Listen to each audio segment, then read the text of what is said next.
Aloha. Welcome everyone to the Pearl Harbor Aviation Museum's webinar series, where we discover and investigate a range of topics, including aviation history, aeronautic innovation, World War II Pacific Theater history, and much, much more. My name is William Spincola. My call sign is Spin, so everybody here at the museum knows me as Spin. I am the Senior Education Manager here at the Pearl Harbor Aviation Museum, and I'll be your moderator today. We are joined by our guest speaker, Hill Goodspeed of the National Naval Aviation Museum in Pensacola, Florida. We'll get to know him much more and much better later on, and we look forward to what he has to share with us about today's topic. So thank you, Hill, for being with us. How are you doing today? Doing great, Sven. It's a pleasure to be with you and talk about this really truly versatile aircraft, which you will soon have one on display there at Pearl Harbor Aviation Museum. So I'm looking forward to that. I'm looking forward to talking about the history of the Catalina. Absolutely, and we could not do it without you. So this is a collaboration and a partnership. We're just so happy to have you with us today as well. So without any further ado, we'll get started. Now, for those of you who are joining us for the first time, welcome. For our Ohana who are returning, welcome back. Our museum is located in the state of Hawaii on historic Ford Island, right in the very center of the very famous historic Pearl Harbor estuary on the island of Oahu. It is our museum's mission to steward the history of America's first aviation battlefield of World War II. Today's topic is Reuben Fleet's consolidated PBY Catalina. This incredible airplane has an incredible history with stories, very, very rich. And you can't think of World War II naval aviation without this aircraft. I think it's got a special place in popular imagination and aviation mind to this very day, which leads us to our wonderful news here for the Pearl Harbor Aviation Museum. The Pearl Harbor Aviation Museum is proud to announce that we will be receiving our very own PBY-5A Catalina flying boat for display from our friends and colleagues at the National Naval Aviation Museum in Florida. We are so excited and so proud to have a PBY back on Ford Island. This is a big deal historically, and the entire PAM community is just over the moon with excitement. This aircraft will require hundreds of conservation man-hours when it arrives for restoration and repair. If any of our viewers would like to donate to this project, as well as the continued care and maintenance of the PBY Catalina, please go to our website for more information. As you know, that's www.pearlharbораviationmuseum.org or www.pearlharbораviation.org/join-give/PBY-restoration/. And I know that actually we'll have that up on the website in for us for you to get. So I'm very excited for it. So please be a part of this great enterprise with us. So Hill, my gosh, what can we say about the PBY what can we say about the PBY? Maybe we can start off by telling us what does PBY mean, how it got its name, and what's the evolution of this airplane? Like what was before it, and why was it needed in the Navy back in the late 1930s? Sure. Again, great to be with you, Spin. PBY, the Navy had a aircraft designation system that quite honestly didn't make much sense until they consolidated with the Air Force in 1962. But PBY, P meant patrol, B meant bombing, and Y, ironically, meant consolidated. And you would think, well, why in the heck is Y mean consolidated, which was the aircraft manufacturer? That is because C was already taken by tourists. So there were only so many letters in the alphabet. And same thing with Grumman, for example. F was Grumman because G was taken by Great Lakes. So in any event, that's how it came about. And really, flying boats were very much a part of naval aviation. The long-range scouting mission was, even though the aircraft carrier and that evolution got a lot of the attention and recognition within aviation as being a really unique Navy mission, the long-range scouting was very important because leading up to World War II, there was Plan Orange, which was the strategy to defeat Japan. And they played out all the scenarios of War Plan Orange, what battles might occur, where they would need to engage the Japanese. And long-range scouting was very, very important because in a sea battle, the first one to spot the enemy fleet had a great advantage. So having a long-range capability like the PBY was very important. And the PBY was one in a long series of flying boats that had evolved really over the years since the earliest days of naval aviation. And what preceded the PBY was something called the P2Y, which was built by Consolidated. And the P2Y was sort of a bridge to the PBY. It was a biplane, but not so much. And I did have a photograph that we could share on the screen showing. Trying to get that for you. And you can see a little bit of a comparison between the two. Actually, it looks like at the Consolidated plant in San Diego. It's a PBY 1. Right. But the photograph before this showed the PBY in flight. But anyway, the P2Y is on the right, and the PBY is there on the left. And you can see the P2Y has a lot of maze of wires and struts. It's sort of a biplane, but not quite sort of a bridge. You can see the upper wing is longer has a greater span than the lower wing. The cockpit was open cockpit. The tail section was two vertical surfaces.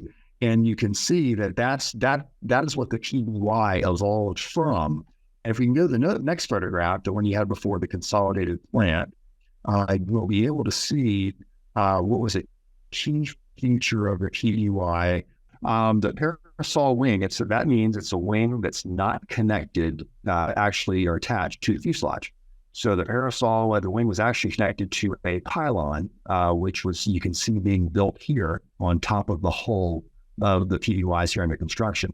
And what that enabled, that pylon supported a lot of the weight of the wing, along with a couple of struts, which you can see in the next photograph, that connected in the outer part of the wing to the fuselage. And there you can see that how it connected. So you have a PBY that's a monoplane, and that's that was a unique design feature of it.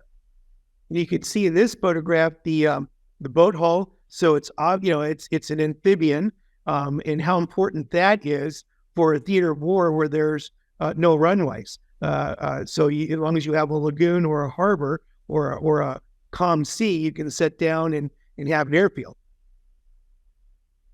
That's correct. And the PBY was a pure seaplane. It had operated only from the water. And that's why the Navy had a lot of ships called seaplane tenders that PBYs could land near and be refueled, reprovisioned, what have you. But like the aircraft you mentioned earlier that the museum there in Hawaii is going to be receiving, it's a PBY 5A, which means amphibian. And those aircraft had a capability to land on the water as a flying boat, or also operate from the land because they had retractable landing. Very good.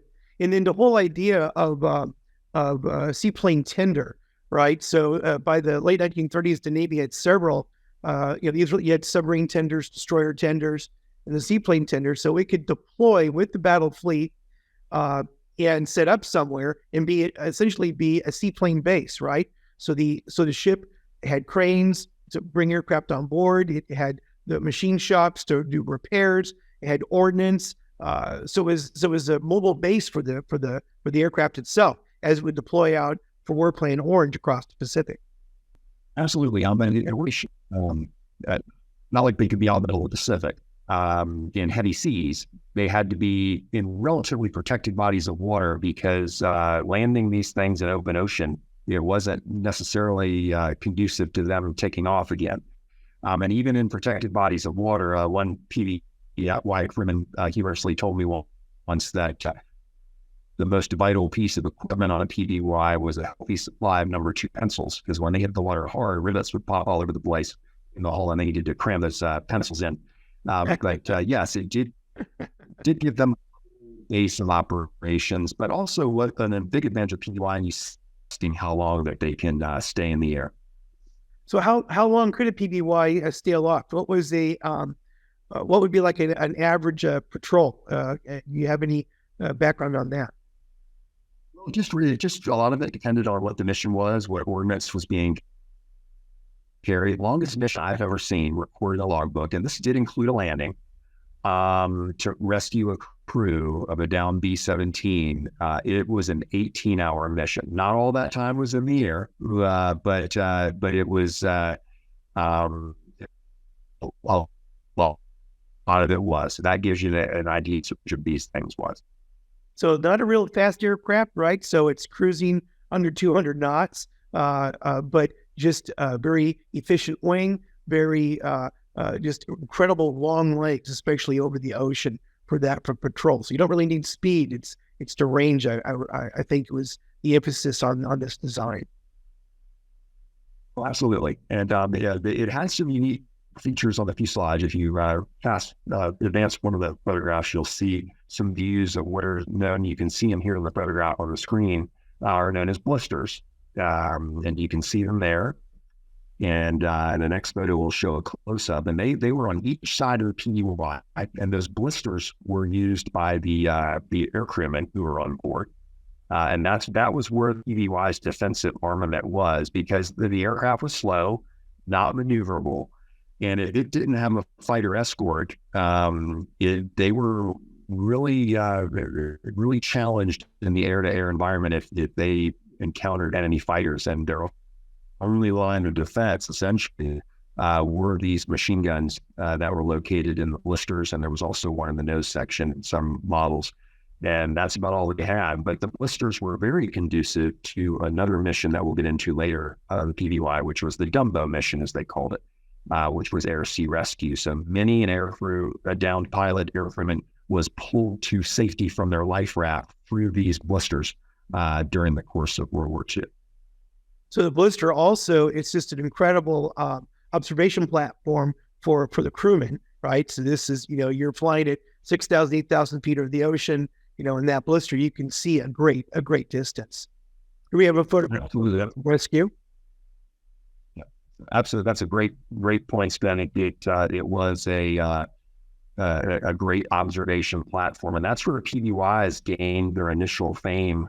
Was the long range scouting that they were originally designed for, specifically at the Battle of Midway, where observation of the fleet, the incoming Japanese fleet, was very important to gaining a tactical advantage. So the PBYs flying from Midway, they not only spotted the Japanese invasion force that was intent on landing on Midway, they spotted what was known as the WWII, which was the Japanese carrier strike force.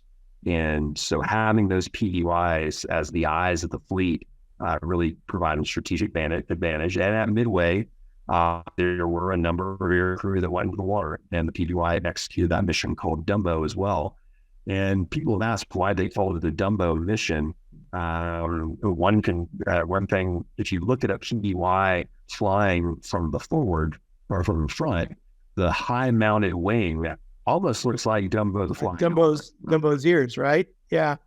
Never thought of that. The name Dumbo came from, but that was a very, very vital role that the PBY had in that air-sea rescue role.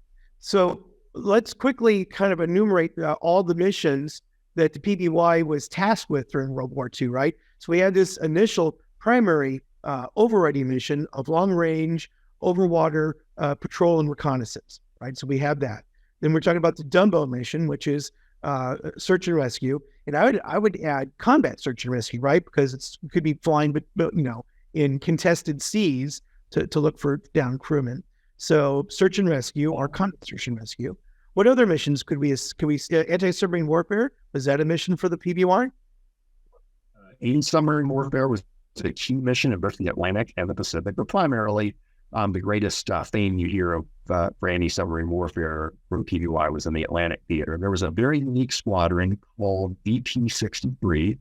Just for the vernacular, V means heavier than air in ED squadron designations, and then the second letter P is the primary purpose of that squadron. So V-63 means patrol. And there was a squadron called VP-63, and they were known as the Mad Cats. And MAD is an acronym for Magnetic Anomaly Detection. And that was the equipment that was developed during World War II. And what that does, just as the name implies, it detects disruptions in the Earth's magnetic field, which is made by a submerged submarine.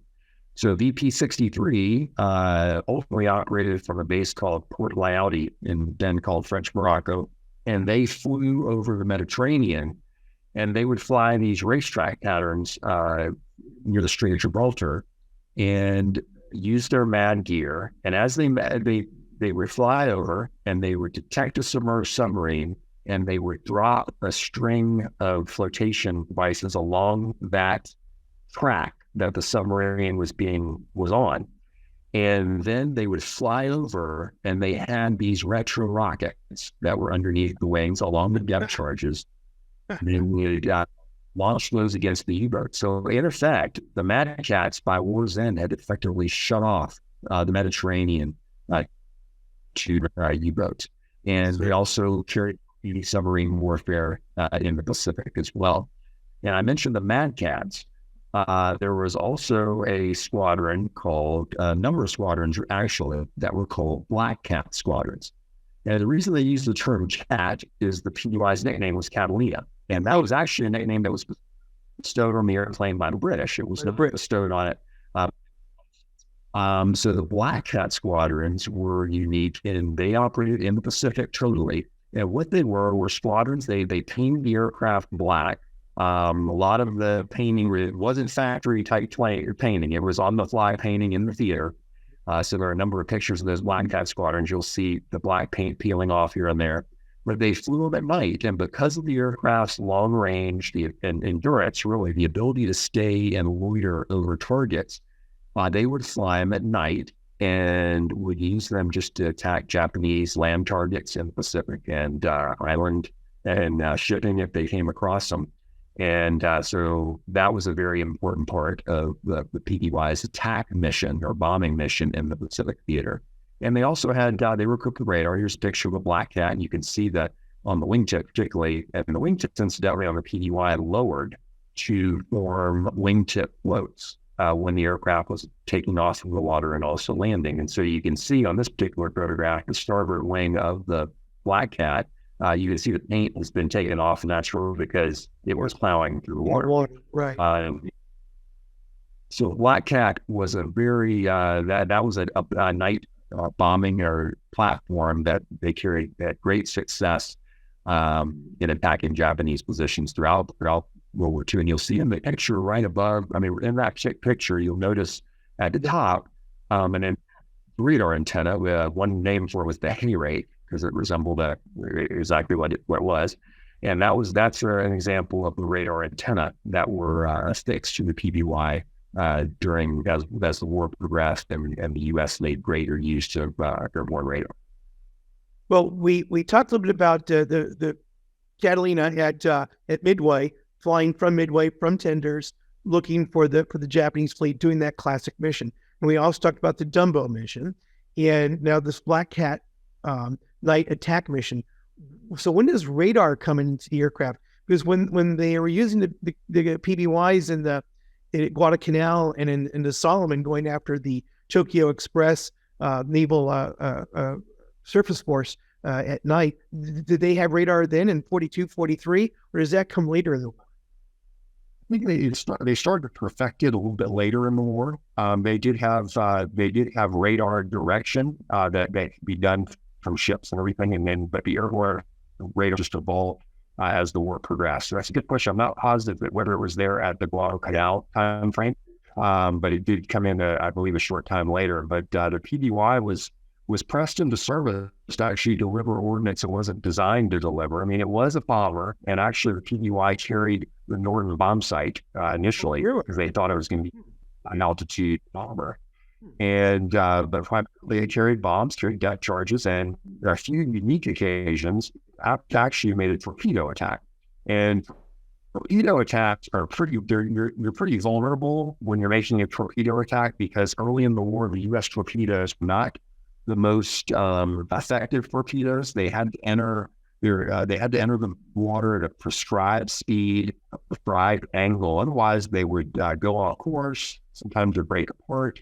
And so to make a torpedo attack, you had to be, not only stay on a pretty straight and steady course so that the torpedo could make its way to the ship and meet the ship and intersect with it as it was steaming. But you had to get really low to the water, and that made you vulnerable to any aircraft fire. But PBYs attempted to make torpedo strikes against Japanese shipping at the Battle of Midway. They actually, I think, scored one hit. And then actually during the Battle of Guadalcanal, there was a Marine general there named Roy Geiger, who was your commander. Yeah. And his personal pilot was a major named Jack Cram. And Jack Cram actually, they were during the pitched Battle of Guadalcanal, they had to throw literally everything they could against the Japanese shipping on one occasion. So Jack Cram took the general's personal transport, which was a PBY. They had strapped a torpedo underneath it, and off they went to attack Japanese shipping. But that was more of an unconventional mission, pressed into the service to do that as far as the carrying of torpedoes. Primarily, you're dealing with bombs with the Black Cats, retro rockets with the Mad Cats, and most PBYs are able to deliver deck charges and what have you in their any-submarine warfare role. When you read General Geiger's biography, Unaccustomed to Fear, he states that his for lack of better words, paraphrase, his favorite aircraft to fly was the PBY, and I just thought that was just quite remarkable. So we can never underestimate how important the Catalina then was as a reconnaissance and patrol platform, and what that does, for the war fight. So always we talk about putting bombs on target, but being able to put eyes and sensors on what's going on is so critical. With that said, can we talk a little bit about what were the PBYs, what were the Catalinas doing here at Pearl Harbor in 1941? We know that they were here on Ford Island. The Navy had just built a new naval air station at Kaneohe. There were Catalinas there. So what was the mission of those aircraft at that time? Do you know how many squadrons that we had here? And then what did the Japanese think about the Catalina at Pearl Harbor? Well, there was the patrol wing at Pearl Harbor, and I believe patrol wings encompassed, I believe it was 4 squadrons within the wing.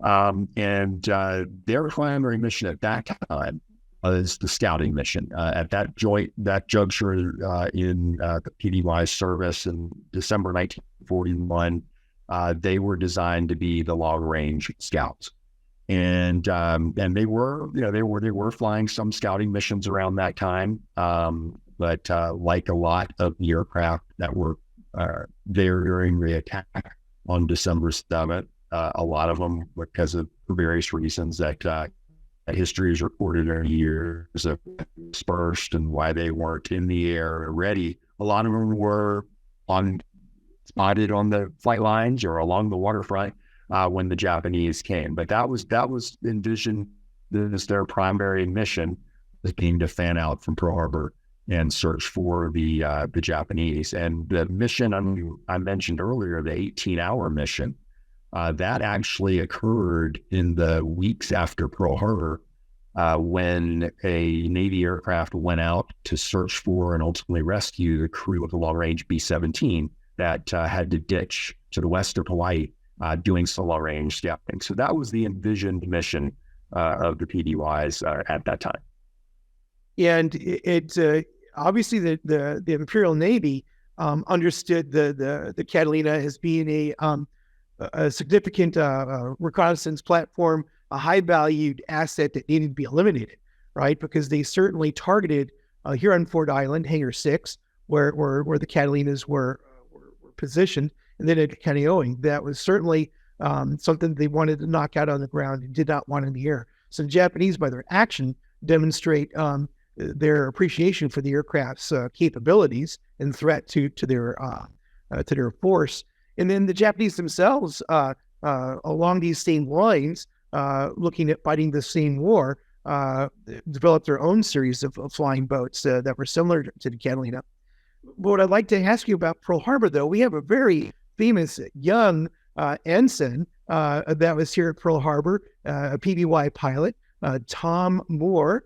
So for younger audiences, Admiral Moore would become, he commanded when he commanded the Pacific, commanded the 7th Fleet, he commanded the 6th Fleet, commanded the Atlantic Fleet, all during the Cold War. And during the height of the Vietnam War, he would become the Chief of Naval Operations, and then later the Chairman of the Joint Chiefs of Staff. He was a very outspoken advocate for naval preparedness, and so from certain joint, he was very iconic. But in 1941, he was a young ensign right here in Hawaii, wasn't he? Well, actually, he was a little more senior rank. And let me step back real quick. You're exactly right, Spin, spot on, that the Japanese, they understood the value of long-range flying boats because they, like you said, they had one that was codenamed Emily by the Allies. So they knew first sighting was key in a battle. So they definitely understood that. And Moore actually was a lieutenant at the time, which he started. And interestingly, in that period of time, naval aviators got a wide range of experience. Like now, for example, if you go into naval aviation and you become, say, an F-18 Super Hornet pilot, you're essentially going to stay in that platform and that community your entire career, just because the aircraft are so much more sophisticated and it takes so much more training to learn them.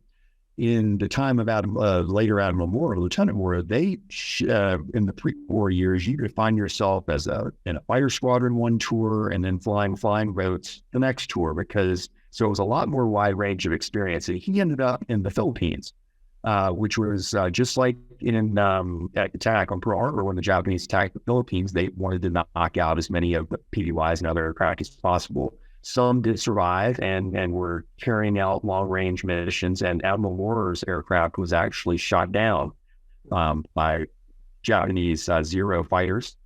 He spent some time in the water and was ultimately rescued, but that was his combat experience, introduction to combat in the early weeks of World War II. And as you said, he became one of the most prominent naval officers in history as he advanced through the ranks through the ensuing decades. Absolutely. And I do remember that diverse early aviation background that he had. And I think that kind of continued, the diverse assignments kind of continued throughout his career. Can you tell us, we talked a little about the Dumbo missions and the search and rescue missions. There was a very famous mission toward the end of the war when the U.S. Navy cruiser USS Indianapolis was delivering the atomic bomb to Tinian, for use by the Air Force. After it dropped the bomb off, of course, as we know, it was attacked and sank by a Japanese fleet submarine. And Indianapolis sank with all hands in the water and a great loss of life. But can you tell us a little about the PBY's role in the discovery and rescue of the Indianapolis's shipwrecked sailors? Absolutely. Indianapolis had delivered components to the atomic bomb, as referenced, and really was hit by a submarine torpedo late at night. Ship sank very, very quickly. Approximately 900 sailors went into the water, and for various reasons that we'll go into, there have been a lot of articles written about that the Navy didn't have contact with the ship. And so the sailors ultimately ended up bending to the water where they were attacked by sharks, the elements, and eventually the 900 became a little over 300. And they were spotted by an aircraft, and then a PBY flown by Lieutenant Adrian Marks, who had been an attorney and then decided to go into naval aviation. He and his crew spotted the survivors on the water, and they had to make a decision. If they landed in open ocean, they knew the chances of them getting off the water was not high. They couldn't pick up many people. I mean, if they were to land and try to take off and deliver people back by the air, by some great fortune, they were able to take off again. The space within a PBY is relatively limited. And so they made the decision to land and taxi around and pull as many people. You're beginning to break up a little bit there. Can you go back and cover up? So the aircraft lands in open ocean, and then they water taxi to pick up those survivors? And they had to make a tough decision as a crew, because that is correct. They landed and they had to make a tough decision, which was to pick who to pick up. They knew they couldn't pick up all 300, obviously. So what they decided to do was they focused on sailors who were by themselves in the water as compared to sailors who were grouped together. They figured the sailors who were grouped together had a better chance of beating off any shark attack or what have you. They taxied around and pulled individual sailors into the aircraft, and essentially they pulled 56 of them before it was all done. And they packed as many as they could into the fuselage. They laid out as many life jackets as they could and create whatever cushioning they could for them. And then they took a parachute cord and they strapped the other ones to the wing, the upper wing, and they stayed in that position through the night. It was their action report talked about they could hear the moaning of the sailors from the Indianapolis in pain and what have you, as you would expect. So it was a difficult situation. The next day, a destroyer showed up and other rescue forces, and they pulled all 56 crew, all 6 destroyers off the aircraft, as well as the aircraft's crew, because the aircraft couldn't fly. And that was the rescue of those Indianapolis survivors. Wow. So that many persons on the aircraft made it unairworthy then for the aircraft to launch off the water. It was that many people. They knew they couldn't take off the water. And I think when they landed, the aircraft wasn't in the best of shape. And certainly wasn't after taking off the water. Oh, in floating in open ocean for that long, absolutely. But the courage and the airmanship, very impressive. Actually, can we see that photograph of the Catalina dropping a torpedo? And we can talk about, was the PBY we talked about, it was in the Pacific, in the Atlantic, so it served in all theaters of the war. What was it like with the PBYs up in the Aleutians? That was harsh flying. Talked to pilots and air crew who flew in the Aleutians.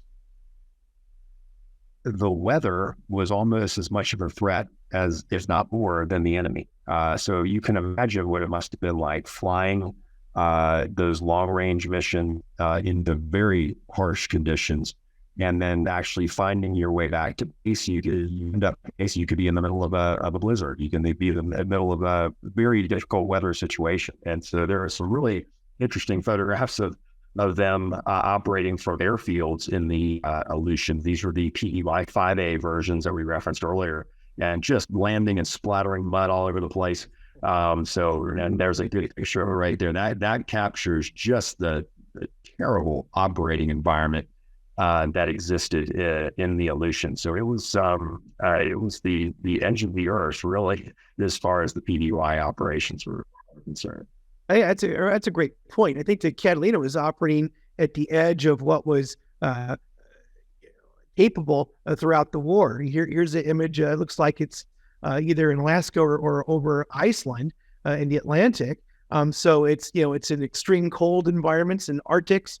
It's in the South Pacific and just extreme areas. I mean, when you're operating from a forward operating base from a tender in a lagoon somewhere, there's no, the spare parts are all you have right there with you, right? So just trying to maintain an aircraft in those environments and fly those operational missions, just incredible. Now, of course, the United States Navy flies the Catalina, and we know the United States Coast Guard does as well. What about our allies? Did we lend lease the PBY to the Brits and to others? Yeah, absolutely did. And given your background, Spin, the Army Air Forces flew them as well. They also had the seaplanes. You imagine, no one would think the Army Air Forces, later U.S. Air Force, would operate.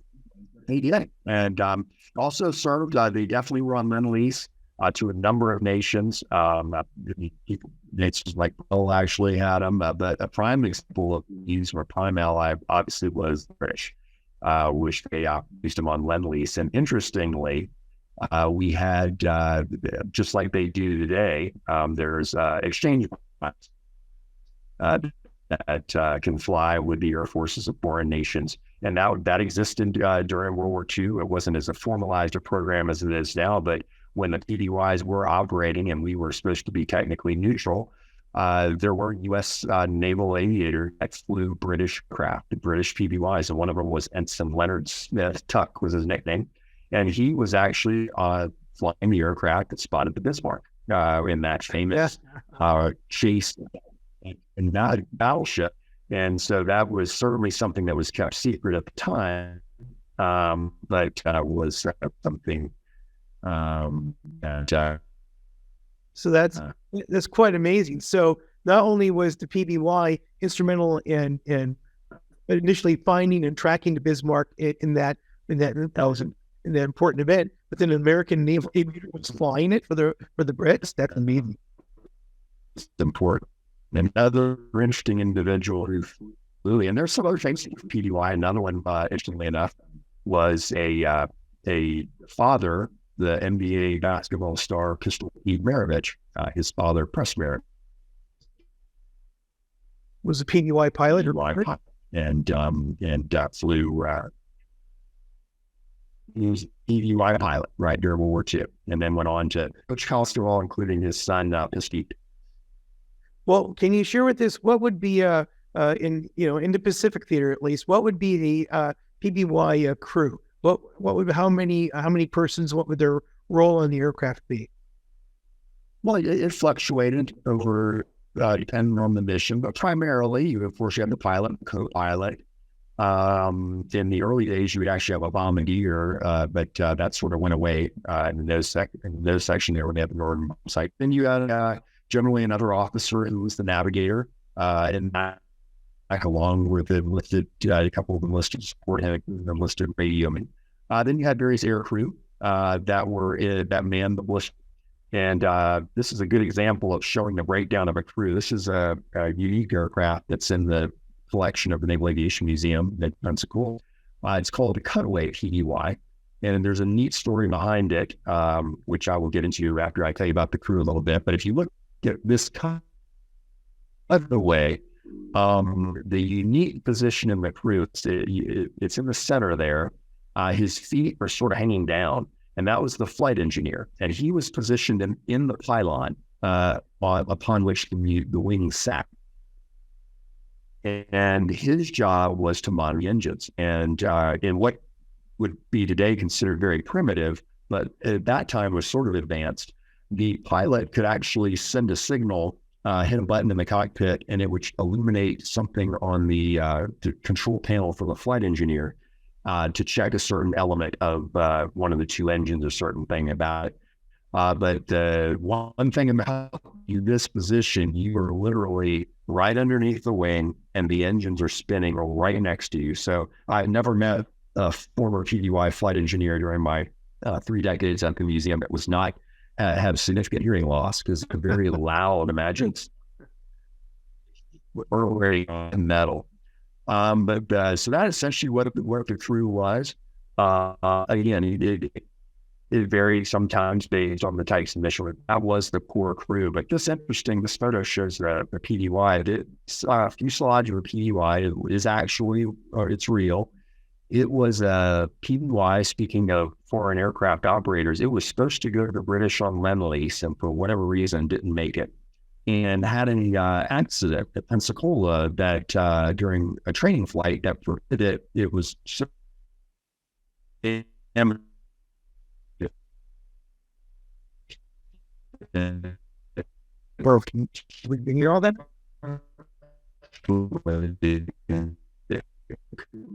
Bill, we couldn't hear you on that last part. Come back and loop back and cover that again. Instead of scrapping it, there was a survival school. Okay. Yeah, can you hear me better now? Yes. Can you hear me better now? Yes. The PBY crew, this PBY was damaged, couldn't fly yet. And so they made it a part of the survival school here on board NES Pensacola. So they stuck it in the back of a building, and essentially it formed the back wall of the building of this training school. And it stayed there from World War II all the way until the 1990s, when BRAC, Base Realignment and Closure Commission, part of the BRAC process was closing this survival school. So instead of scrapping it, we hauled the thing down to the museum, restored it, and displayed it. It's displayed right underneath a fledged example of a PBY. And it really gives visitors a unique perspective of what the inside looked like. But I remember as a kid, you could come on board the air station and visit the survival.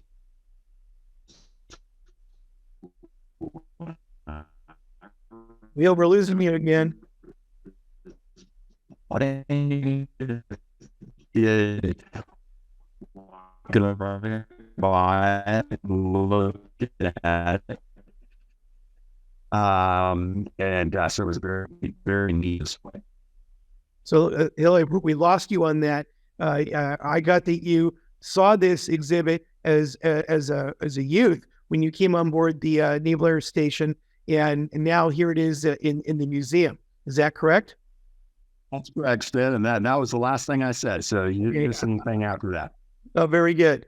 So we know that Reuben Fleet, his consolidated aircraft, they engineered the PBY. You were building them in San Diego. Do you know offhand how many we built? I'm sure over 1,000, but what was the top end number? I don't have that figure off the top of that actually, but you're right. It was a number of them, as you see from the factory floor, the row upon row of them. So just like all aircraft during World War II, they made great numbers.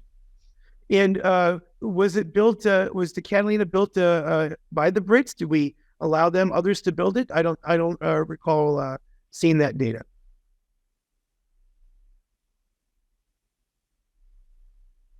It was primarily from Consolidated. There were some contracts that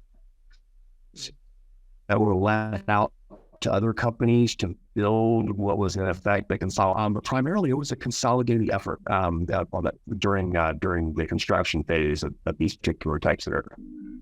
Well, does the aircraft have a post-World War II military mission? So World War II ends at 45. So going into the 1950s, Catalinas begin to be divested from the services, but they seem to still always be around, at least in that SAR search and rescue role. Can you speak a little bit toward that, to the aircraft's post-World War II life? Sure. They did survive into the post-war era. The Coast Guard operated them, the Navy continued to operate them. And gradually more advanced was developed. And really, the flying boat, the swan song of the flying boats that lasted until 1968, not the PBY, but the flying boat mission. And but the PBYs went away. They'd survived in the reserves. Actually, I think into the early 1950s, they were still around. But they became, because they were so versatile, and so they could be adapted to civilian use.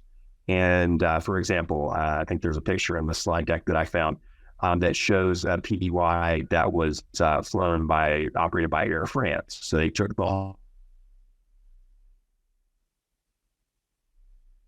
all and put them there and used them as a commercial airliner. They also were there's a picture of it there. Also were used extensively as aerial firefighters. So they were adapted to carry water and other fire suppressants. There's a picture there. And uniquely, there was one of them that just a private individual owned. And in 1986, which was the 50th anniversary of naval aviation. One of those aircraft flew a recreation, I believe it was a recreation of the flight of the NC-4, which is a Navy aircraft that was the first to fly across the Atlantic. And so it recreated that flight. So they have been really extensively used and flown and still around. So I believe there are still some that are actually flying to this day. Wow. That's quite amazing for when did the Catalina first come into U.S. Navy service? It was in the mid-1930s when they started to appear. But still around. When I was at Oshkosh this summer with the museum team, we found out that there is a company called that in Florida that has the type certificate to the PBY and all the FAA legal tickets and certificates. And they're going to build brand new Catalinas, a civilian version and a military version. And evidently, with turbine engines and new construction, there is an interest in this aircraft to this very day. That's coming from Oshkosh, and that was just last month. So very exciting. And what's unique about the PBY, really, if you think about it, for seaplane versions and outbreaks from the war, you had to be equal part aviator and push her nautical skills as a naval officer into play too. You had to understand currents and the drift and all that, using a sea anchor and doing all that sort of stuff. And interesting, one thing about the PBY before the amphibian version, they could not take off from an airfield. So if you had to bring them ashore, and you can still see these ramps at Pensacola, there are these concrete ramps called seaplane ramps. And so the aircraft would taxi up to the foot of those ramps, stay in water, and then the ground personnel would actually have to go into the water and affix what's known as beaching gear to positions on either side of the fuselage, and they would tow the aircraft up the seaplane ramp, and that's not how they would have to put them back into the water to launch it. So having the amphibian version provided a lot more versatility. Wow. No, absolutely. And in looking at the environment, national security environment today, one could see where this type of airplane would still have utility in the Navy and in other applications as well. So just very interesting. It's a beautiful airplane. Also, it's got it's the Art Deco styling, but with just the aerodynamic purpose. So it's one of those times those things come together.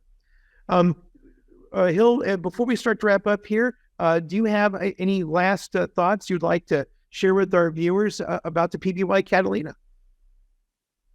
Well, I would say just like many aircraft, and just in naval aviation in general, it's almost like maybe in some, because of its operations, whether on a carrier deck, on water, it's almost like you have to improvise a lot. I mean, they operate in unnatural environments, and that was certainly true of the PBY. I mean, they, in addition to the well-established air stations and bases, you can see pictures of these things operating in a lagoon, where all, like you said earlier, Spin, all they had is the parts that they had with them, makeshift repairs and what have you. So it really did a lot and was an example of the expeditionary nature naval aviation. All right. I totally concur. It's an exciting time in aviation history, and an important aircraft that kind of helps define naval aviation in the 30s and the 40s when you think of it, with still utility in our 21st century today. We are so thrilled and excited that we're able to collaborate and work with our Ohana at the National Naval Aviation Museum in Pensacola, Florida, where we are receiving our PBY Catalina from. So that's exciting, and that's the next chapter. So Hill, thank you so much for being with us today, and for joining us. We've learned a lot about the Catalina today, and want to invite you to come to be with us when we get our aircraft here, so we can talk story in person. And of course, thank all of you, our viewers, for making the time to tune in today. Our questions, your questions and your curiosity fuel our public programs and make this possible. So mahalo for your continued support. From everyone here at Pearl Harbor Aviation Museum, mahalo, nui loa, and we'll see you again next time very soon. All right. Thank you so much. Travis, mahalo for being with us.